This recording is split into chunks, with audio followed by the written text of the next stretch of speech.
in next few minutes. Thanks for your patience. तो magnesium, aluminium, AlCl3, FeCl3, MgCl2 से उनके oxide HCl plus H2O4 हो जाते हैं। जिंक और स्टेनस क्लोराइड उनके बेसिक क्लोराइड बन जाते हैं ZnOHCl एंड SnOHCl, साथ में HCl और H2O तो फुर हो जाते हैं, इसमें कोई दो राय नहीं है। तो ये सब हमने मिसलेनियस क्लोराइड और हाइड्रेटेड क्लोराइड का हीटिंग, हाइड्रेटेड का जैसे हाइड्रेटेड हमने सल्फेट खूब देखे थे, जिप्सम हो गया, एप्सम हो गया, ब्लू विट्रियोल हो गया, वो सब। और अब हाइड्रेटेड क्लोराइड भी हमने खूब देखे, 5 केसेस देखे ZnCl2 SnCl2 का, ZnOHCl SnOHCl से partial hydrolysis, MgCl2 AlCl3 FeCl3 में कंप्लीट ऑक्साइड बन गए फुल हाइड्रोलिसिस से। ये हाइड्रोलिसिस रिएक्शन है, इन सब की हाइड्रोलिसिस इसलिए होती है क्योंकि जैसे CaCl2 है, .6H2O है, इसकी हीटिंग करो ना तो कोई ऑक्साइड नहीं बनता, अनहाइड्रस CaCl2 मिल जाता है भाई साहब। BaCl2 है, .2H2 होता है इसका, इसकी हीटिंग करो तो BaCl2 अनहाइड्रस मिल जाता है, इनकी हाइड्रोलिसिस नहीं होती, बस वाटर ऑफ क्रिस्टल छूट जाता है। लेकिन जो कम एसिड, इधर से इधर ज्यादा जाओगे तो आयनिक करैक्टर बढ़ेगा ना, तो इधर से इधर कोवलेंट करैक्टर बढ़ता है, जितना नॉन मेटेलिक करैक्टर बढ़ेगा ऊपर की तरफ जाओगे, मेटेलिक करैक्टर कम, आयनिक करैक्टर कम, कोवलेंट करैक्टर बढ़ेगा बॉन्डिंग में। MgCl2.6H2 की तो क्या इसमें हाइड्रोलिसिस हो गया, क्या बना हाइड्रोलिसिस MgCl2 से क्या बनेगा, वैसे देखो आप ट्रिक से, इसी ट्रिक से आप देख सकते हो, वाटर आएगा, या Cl-1 है, Mg+2 है, तो किधर आएगा, H आयन इधर आएगा वाटर का और OH आयन इधर आएगा, और 2 H आयन आएंगे, 2 Cl नेगेटिव है तो 2 OH आयन इधर आएंगे, तो क्या बन गया इसको हाइड्रोलिसिस से, MgOH बन गया और 2HCl बन गया। हाइड्रोलिसिस की ट्रिक समझ गए ना। AlCl3 की हाइड्रोलिसिस में क्या करोगे, 3 H आयन इधर ऐड कर दो और 3 OH आयन इधर, तो क्या बन जाएगा, AlOH थ्राइस बन गया, एल्यूमिनियम का 3 OH आयन और 3 HCl बन गए। इतना तो समझ में आता है, सबके प्रोडक्ट खुद लिख सकते हो आप, थोड़ा लॉजिक लगाओ तो। हाइड्रोलिसिस जिनमें करवानी है, जिनमें कोवलेंट करैक्टर, वही मैंने चुन चुन के लिखवाए हैं 5 जो क्वेश्चन पूछे जाते हैं। MgOH अब आगे कहानी सबको पता है यार, इसकी हीटिंग करते हैं तो क्या होता है, हाइड्रोक्साइड की हीटिंग में पता है ऑक्साइड प्लस H2O मिल जाएगा, इसकी हीटिंग करोगे तो ऑक्साइड प्लस H2O मिल जाएगा। तो आपको समझ में आया, उनमें मैग्नीशियम ऑक्साइड, एल्यूमिनियम Al2O3 क्यों मिला था, यही ट्रिक लगाई थी मैंने, पर मैंने डायरेक्टली लिख दिया, इस तरह सोचकर आप सोच सकते हो। FeCl3 की हाइड्रोलिसिस करोगे तो क्या हो जाएगा, 3 H ion, 3 Cl negative ion और 3 OH आयन, 3 OH आयन क्या बना लेंगे, FeOH थ्राइस प्लस 3 HCl, ये तो सिर्फ 3 H2O की जरूरत पड़ी, लेकिन ये तो हीटिंग करने पर टूट जाता है ना भाई, प्लस H2O में। तो समझ में आया ऑक्साइड क्यों बना इन तीनों में, क्योंकि इनके हाइड्रोक्साइड फर्दर बनते हैं, हाइड्रोलिसिस होती है, हाइड्रोक्साइड बनते हैं पर वो डिकम्पोज हो जाते हैं। राइट बच्चों, यस और नो, दैट्स ऑल। कुछ मिसलेनियस में हीटिंग ऑफ, देखो H2S को बोलते हैं हाइड्रोजन सल्फाइड गैस, क्या बोलते हैं, हाइड्रोजन सल्फाइड गैस, सुनना मेरी बात गौर से, हाइड्रोजन सल्फाइड गैस, इसको क्या बोलते हैं, सल्फाइड, सुनना मेरी बात गौर से, इसको कार्बोनिक एसिड बोलते हैं। ये hydrogen sulphide is also acidic, ये भी वाटर में एसिड के रूप में H आयन देती है, जैसे H2CO3 देता है, ये भी वीक एसिड, ये भी वीक एसिड पानी में डालने पर H आयन देते हैं। इसका कार्बोनेट है, इसको क्या बोलते हैं, हाइड्रोजन कार्बोनेट, आईयूपीएसी नेम के हिसाब से वैसे बोलते हैं बाइकार्बोनेट जनरली। तो इसको क्या बोलूं मैं, बाइसल्फाइड बोल दूं तो ठीक है, लेकिन हाइड्रोजन सल्फाइड बोलूं तो इसका नाम भी हाइड्रोजन सल्फाइड, इसका भी नाम भी हाइड्रोजन सल्फाइड, तो इसका नाम हाइड्रोजन सल्फाइड नहीं होता, इसका नाम होता है हाइड्रोसल्फाइड, क्योंकि फिर तो कंफ्यूजन हो जाएगा। हाइड्रोसल्फाइड, ध्यान रखना इस चीज का। तो HS-1 को क्या बोलते हैं, हाइड्रोसल्फाइड, या बाइसल्फाइड बोल दो, कोई प्रॉब्लम नहीं है, जैसे बाइकार्बोनेट बोल देते हैं, राइट। अब क्या होता है, लिथियम का हाइड्रोसल्फाइड, सोडियम का हाइड्रोसल्फाइड, पोटासियम का हाइड्रोसल्फाइड, इस तरह इनकी हीटिंग करते हैं तो कुछ नहीं होता, और इसकी हीटिंग करते हैं तो वही सब की कहानी जैसे है। लिथियम तो एक्सेप्शनल बिहेवियर दिखाई रहा है सब में। लिथियम का कार्बोनेट टूट गया, सोडियम पोटासियम रुबियम का नहीं टूटा। लिथियम का अगर हम बात करें, नाइट्रेट टूटा लेकिन ऑक्साइड दिया, लेकिन बाकी सब में सोडियम पोटासियम के नाइट्रेट ने नाइट्राइट प्लस O2 गैस दी।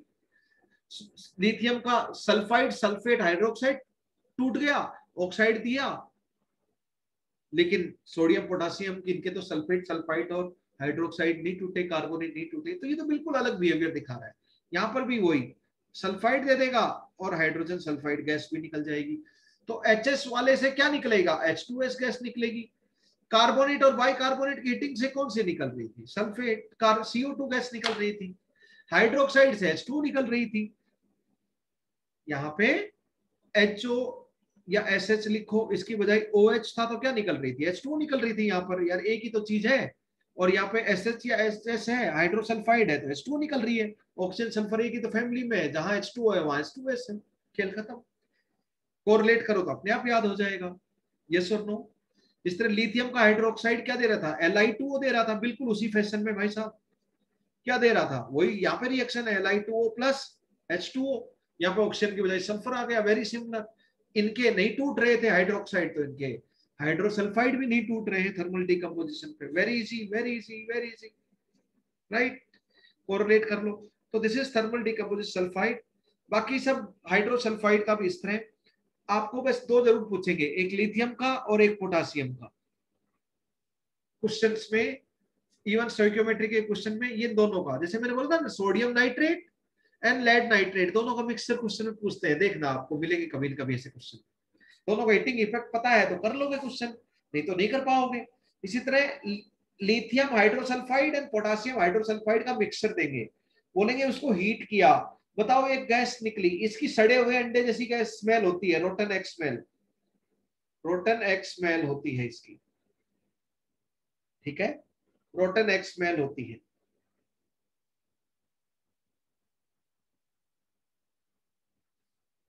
रोटन एक्स स्मेल होती है इसकी, ठीक है। ओके, अब बस कुछ नहीं, बाकी जाने पहचाने मिलेंगे आपको अभी मिसलेनियस केसेस में। नेक्स्ट मैं एक छोटी सी हाइड्रोसल्फाइड की मैंने क्लास बताने की कोशिश की, उसी तरह ऑक्सीलेट की क्लास बताता हूं। ऑक्सीलेट की जब हीटिंग करते हैं ना तो कार्बोनेट मिलते हैं। अब कार्बोनेट का बाद में क्या करना है वो आपको पता ही है, और कार्बन मोनोऑक्साइड गैस मिलती है। ऑक्सिलिक एसिड का हीटिंग इफेक्ट ऐसा कोई बच्चा नहीं है जिसको नहीं पता हो, इसी के सॉल्ट ऑक्सीलेट होते हैं।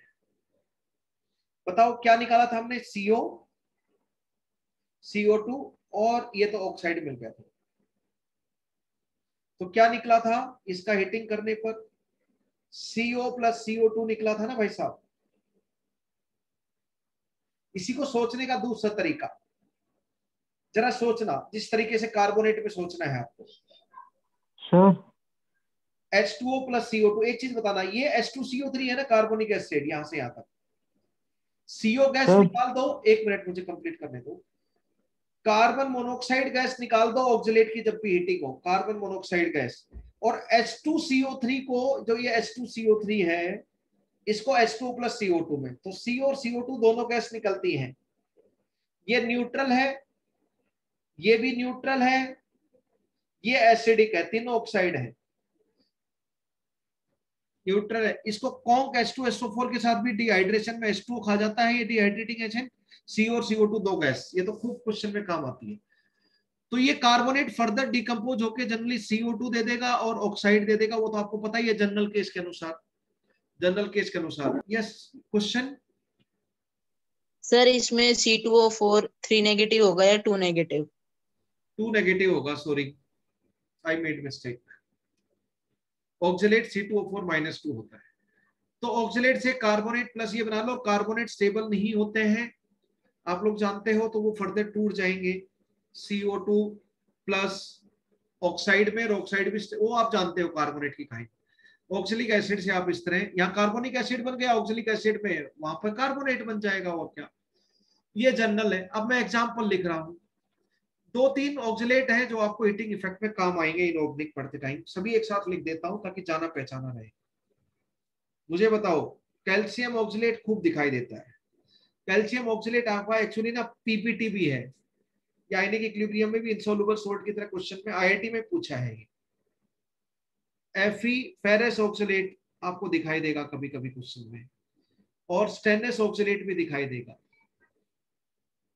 कोई मुझे बता सकता है क्या बनेगा? पहले तो इनके मन ही मन में सोच लो कैल्शियम कार्बोनेट, लेकिन कैल्शियम कार्बोनेट फिर फर्दर टूट जाएगा CO प्लस CO2 में, कार्बन मोनोक्साइड तो निकाल ही दो, राम नाम की कार्बन मोनोक्साइड तो निकाल ही दो। यहाँ पे फेरस कार्बोनेट बनेगा, उससे फेरस ऑक्साइड प्लस CO2 में टूट जाता है, पहले ही पढ़ चुके हो। स्टेनलेस कार्बोनेट बनेगा, उससे stainless oxide residue plus CO2। तो क्या समझ में आया कि रेसिड्यू तो ऑक्साइड मिलते हैं, वो तो बार बार की कहानी है, बहुत सारी केसेस में रेसिड्यू ऑक्साइड ही मिले। हाइड्रेटेड क्लोराइड का भी किया फुल हाइड्रोलिसिस, जिनका कोवेलेंट फैक्टर ज्यादा था, उनसे भी आपको ऑक्साइड ही रेसिड्यू मिला, अभी अभी किया था हाइड्रेटेड क्लोराइड। तो दो दो गैसेस मिलती हैं यहां पर, एक न्यूट्रल गैस और दूसरा acidic oxide, acidic gas, right. तो ऑक्सीलेट का मैंने बताया। अब टोटली मिसलेनियस, किसी को क्लास में कन्वर्ट नहीं कर सकते, डायरेक्टली आपको ध्यान रखना है। Totally miscellaneous cases 3-4 cases are there, that's all at last, जो आपको काम आएंगे क्वेश्चंस में। मैं बात कर रहा हूं, देखो ये मैंने याद करवाया था, K2Cr2O7, ये मैं बता भी चुका हूं पहले। पोटासियम का क्रोमेट बताओ, डाइक्रोमेट किस कलर का होता है? ऑरेंज कलर का सॉलिड होता है ये। होली में ऑरेंज कलर का जो गुलाल आता है उसका कलर बिल्कुल potassium dichromate. Potassium chromate yellow colour का पाउडर होता है ये, जब ये प्योर सॉलिड की फॉर्म में रखते हैं हम लोग, दुकान पे मिलता है, केमिस्ट की दुकान पे। और क्रोमियम +3 का क्रोमियम, ये तीनों को अगर देखो ना आप, तीनों को, तो मेरे भाई क्रोमियम के 3 कंपाउंड का कलर जरूर याद रखना पड़ता है। पोटासियम डाइक्रोमेट ऑरेंज कलर याद रखो, potassium chromate, chromate generally yellow होते हैं, डाइक्रोमेट जनरली ऑरेंज होते हैं, पर सारे नहीं, पर जनरली मैंने बोला है। और क्रोमियम +3 के जितने भी सोल्ट हैं वो जनरली आपके ग्रीन होते हैं, वो जनरली आपके ग्रीन होते हैं, देखते जाएं। इसी तरह 3 मैग्नीज के याद रखो, पोटासियम परमैग्नेट जब इस पिंक या पर्पल कलर का होता है, पर्पल कलर मिलेगा सॉलिड की फॉर्म में, वैसे सॉल्यूशन में डाइल्यूट होता है तो पिंक कलर का दिखाई देता है, और सॉल्यूशन में कॉन्सेंट्रेटेड होता है तो पर्पल कलर का दिखाई। ये पोटासियम परमैग्नेट हो गया। मैं पोटासियम मैग्नेट की बात करूं, ग्रीन कलर का होता है। बाजी, बाजी, एक बार लोग खोलिए। और MnO2 सब लोगों को पता है, हर बच्चा पढ़ चुका है ये चीज, हर को बता चुका हूं मैं। ये ब्लैक कलर का पीपीटी रहता है, सॉल्यूशन में घुलता नहीं, ये सब तो सॉल्यूशन में घुलते भी हैं, लेकिन ये तो आयनिक है, घुलेंगे यार। ये पीपीटी रहता है, ब्लैक ब्राउनिश ब्लैक पीपीटी, ठीक है। आईआईटी वालों ने इसके कलर के लिए एक बार ब्राउन कलर यूज किया था, ऑथर लोग ब्लैक कलर यूज करते हैं, इसलिए मैं ब्राउन ब्लैक दोनों वर्ड यूज करता हूं ताकि आप फैमिलियर रहो इसके लिए।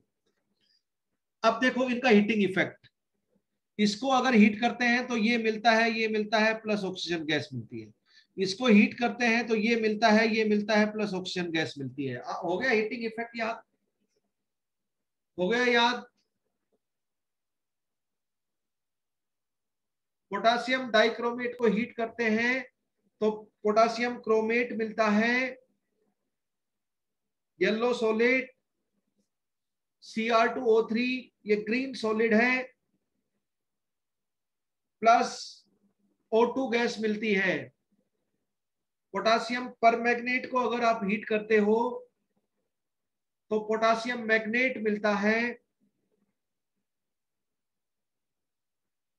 प्लस मैग्नीज डाइऑक्साइड मिलता है, black solid, green solid, black solid, दो सॉलिड मिलेंगे, बस उड़ने वाला तो गैस है। एक्चुअली ऑक्सीजन गैस के प्रोडक्शन के लिए पोटास ये ऑक्सीडाइजिंग एजेंट ऑक्सीजन गैस देते हैं, पोटासियम डाइक्रोमेट, पोटासियम परमैंगनेट दोनों ऑक्सीडाइजिंग एजेंट है। These are source of oxygen, ये ऑक्सीजन के सोर्स हैं, इंपॉर्टेंट सोर्सेस ऑफ ऑक्सीजन। ये रिएक्शन एनसीईआरटी में भी दे रखी है इनफैक्ट कि ऑक्सीजन किस किस सोर्सेस से बनाया जा सकता है। अरे इतने सारे नाइट्रेट हीट के ऑक्सीजन मिला यार, और क्या NO2 प्लस O2 सब मिले ना, राइट। पोटासियम परमैंगनेट डाइक्रोमेट जैसे तगड़े वाले ऑक्सीडाइजिंग एजेंट भी ऑक्सीजन देते हैं, O2 देते हैं। ऑक्सीडाइजिंग एजेंट ऑक्सीजन दे, ये तो काम है ऑक्सीडाइजिंग एजेंट का, ऑक्सीजन या नेसेंट ऑक्सीजन देना, ठीक है। ये हो गए दो इंपॉर्टेंट मिसलेनियस केसेस जो आपको ध्यान रखने हैं। एक इंपॉर्टेंट मिसलेनियस केसेस में एक और लिख रहा हूं, बस we are towards end. K4 efficiency ध्यान रखना है भाई साहब, ध्यान रखना है। पोटासियम फेरोसाइनाइड, फेरोसाइनाइड है तो 4 पोटासियम है तो 4 तो पोटासियम साइनाइड बना दो, बाकी सब के सब एलिमेंट में ले आओ। कार्बन भी एलिमेंट है, नाइट्रोजन भी एलिमेंटल फॉर्म में है, ये सब एलिमेंट है। बस एक ही कंपाउंड है 4 पोटासियम का, 4 पोटासियम का साइनाइड, बाकी सब एलिमेंट्स हो गए आपके, बाकी सब एलिमेंट्स हो गए। तो इसमें एलिमेंट भी मिलता है, कंपाउंड भी मिलता है। ऐसे क्वेश्चन में बोला जाता है एक कंपाउंड है जिसको हीट किया तो उससे 3 एलिमेंट मिले, और एक कंपाउंड मिला साइनाइड जिस कंपाउंड में कार्बन +2 ऑक्सीडेशन स्टेट में है। बाकी ये तो एलिमेंटल स्टेट में तो 0 ऑक्सीडेशन स्टेट में होगा। यहाँ पे भी कार्बन +2 और यहाँ पे भी कार्बन +2, तो कार्बन +2 0 दोनों में जा रहा है। इस तरह ऑक्सीडेशन स्टेट वो लोग यूज कर लेते हैं कभी कभार। That's all. Last 2 miscellaneous decompositions and lecture will be ended। 3 hours का लेक्चर हो गया है आज। Na2B4O7, देखो ये तो मैं अभी पढ़ा रहा हूं ऑनलाइन, वैसे क्लास में पढ़ा देता हूं, एक बार मगन हो गया तो हो गया, फिर मैं खो जाता हूं। इसलिए पढ़ाई करो तो मगन होके करो, कोई भी काम करो मगन होके करो, आपको बर्डन नहीं लगेगा जिंदगी में। ये सीख सकते हो। इसको बोरेक्स बोलते हैं भाई साहब, बोरेक्स बड़ा इंपॉर्टेंट कंपाउंड है यार, बोरेक्स। लास्ट लेक्चर में माइक्रोकोस्मिक बीट टेस्ट के लिए माइक्रोकोस्मिक सोल्ट की हीटिंग की थी ना, आज बोरेक्स की हीटिंग कर रहे हैं। एक बोरेक्स बीट टेस्ट होता है, borax bead test, microcosmic bead test, borax bead test, 2 bead test पढ़ते हो आप। 60 डिग्री सेल्सियस पे हीट करो तो क्या बन जाता है, डेकाहाइड्रेट से पेंटाहाइड्रेट वाला बोरेक्स बन जाता है। इसको फिर आप 100 डिग्री सेल्सियस पे हीट करो, 100 डिग्री सेल्सियस पे Na2B4O7 अनहाइड्रस बन जाता है। अनहाइड्रस यहां से यहां आते आते फूल जाता है, स्वेलिंग हो जाती है। क्यों? इस पाउडर में व्हाइट पाउडर होता है और क्या, इस व्हाइट पाउडर में जो H2 छुपे हुए हैं ना क्रिस्टल के अंदर, वो निकलते हैं। अगर फुर फुर फुर निकलते हैं तो जगह खाली हो जाती है, जगह खाली हो जाती है, इसको फुला देते हैं। तो जब वाटर ऑफ क्रिस्टलाइजेशन लॉस होता है 100 डिग्री सेल्सियस पे हीट करने पर, तो स्वेल हो जाता है बोरेक्स। क्या हो जाता है? स्वोलन मास बन जाता है, ये स्वेलिंग हो जाती है, राइट। वाटर निकलता है इसलिए स्वेलिंग हो जाती है। जो मैंने बोला ऑब्जेक्टिव क्वेश्चन के स्टेटमेंट की फॉर्म में आएगा। बताओ 100 डिग्री सेल्सियस तक जब बोरेक्स को हीट करते हैं तो स्वेलिंग क्यों हो जाती है? 4 ऑप्शन होंगे, फलाना ढिमका। तो एक ऑप्शन होगा कि when water leaves the white powder of borax, it make it porous, its density, its particles move away from each other, it become swollen piece, white solid swollen हो जाता है, swell कर जाता है, ठीक है। अब मैं इसको, अब देखना गजब, अब बोरेक्स बीट टेस्ट होगा 740 डिग्री सेल्सियस पे। 1 मिनट रुक जाना। ये है मेनली, अभी तक तो वाटर क्रिस्टलाइजेशन लूज हो रहा था। ये स्टेप बाय स्टेप सारे टेम्परेचर याद रखने हैं आपको, टेम्परेचर के साथ याद रखना है आपको। जहां टेम्परेचर लिख रहा हूं, मुझे याद करवाना इसलिए लिख रहा हूं क्योंकि वो क्वेश्चन में पूछा जाता है, बाकी जगह नहीं लिख रहा मैं। कितनों का याद करोगे? नहीं कर सकते भाई साहब। B2O3 इसमें ये नॉन मेटल का बोरोन, नॉन मेटल ज्यादा है, मेटल कम है, नॉन मेटल, कुछ लोग मेटलोइड भी बोल देते हैं बोरन को। तो नॉन मेटल का ऑक्साइड या एसिडिक ऑक्साइड होता है इनफैक्ट। तो ये बेसिक ऑक्साइड के साथ रिएक्शन करता है ट्रांजिशन मेटल के लिए। ये ग्लासी मास है, ट्रांसपेरेंट ग्लासी मास बन गया है ये। ट्रांसपेरेंट ग्लास जैसा होता है ना, ग्लास विंडो पेंस वाला ग्लास, बिल्कुल वैसा दिखाई देता है। गर्म करो इसको, ग्लासी मास, और इसे ही बोलते हैं बोरेक्स। बीड बन गया, बोरेक्स को हिट किया तो ये बीड, बीड मतलब ऐसा गोल सा, गोल सा ग्लास का गोल सा बन जाता है, गोल सा बोल सा, उसे बीड बोलते हैं, बीड एक्सपेरिमेंट करते टाइम।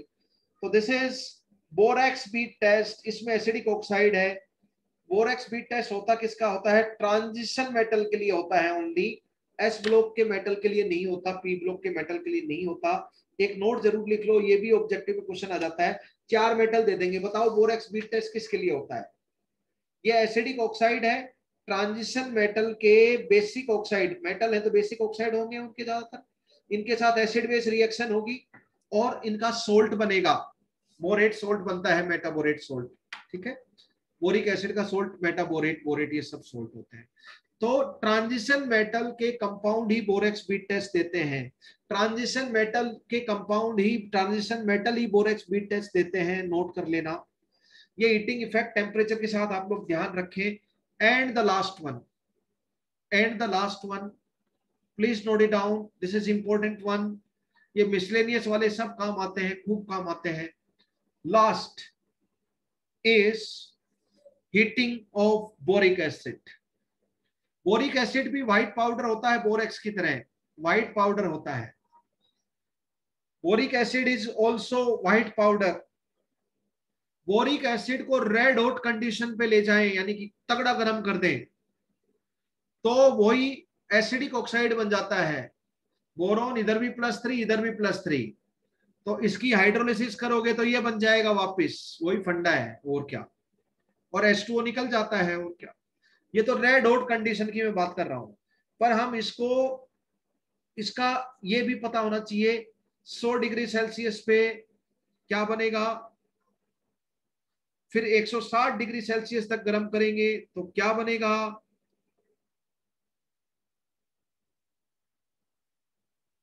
और रेड हॉट बात स्टेप बाय स्टेप करें। रेड हॉट कंडीशन पे डायरेक्टली गर्म कर दोगे तो यही बन जाएगा। इसका नाम क्या है, कोई बच्चा बताएगा? सबको पता है, टेट्राबोरिक एसिड। 4 बोरोन है, टेट्राबोरिक एसिड। ये मेटाबोरिक एसिड, इसलिए BO2-1 को मेटाबोरेट बोलते हैं।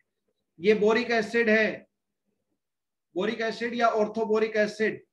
तो BO3-3 is borate, HBO2-1 metaborate, metaboric acid का मेटाबोरेट, मेटाबोरेट। सो ये आप, इसका टेम्परेचर के साथ भी जरूरत पड़ती है दोनों। तो ये टेम्परेचर जहां जहां मुझे याद करवाने थे वहां मैंने याद करवाए, सब जगह टेम्परेचर जहां मैंने लिखे हैं उनको जरा गौर से फरमाना और उनको ध्यान रखना। टेम्परेचर की वैल्यू वो रिवाइज करने से याद होगी, ऐसे याद नहीं होगी। Everyone need to revise because human memory is not permanent. याद करने की चीजें ये सब चीजें हैं, तो जस्ट रिकैप कर देना।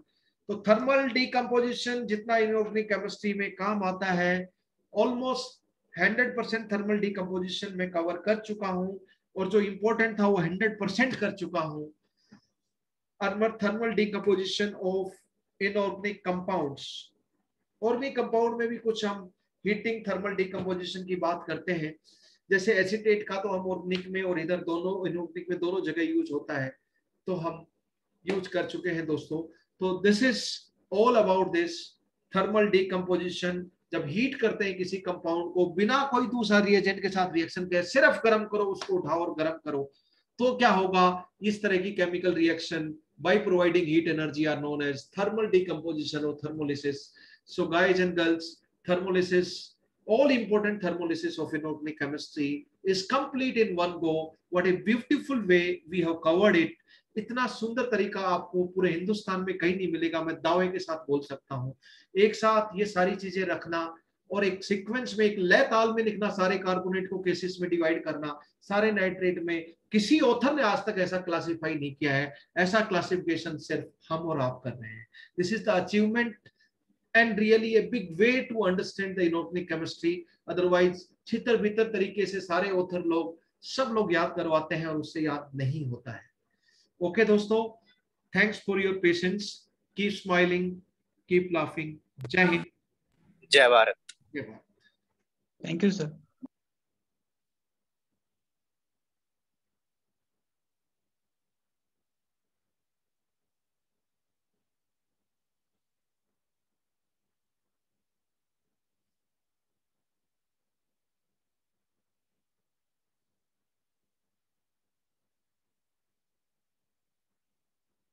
सलाम है आप लोगों को फॉर योर पेशेंस।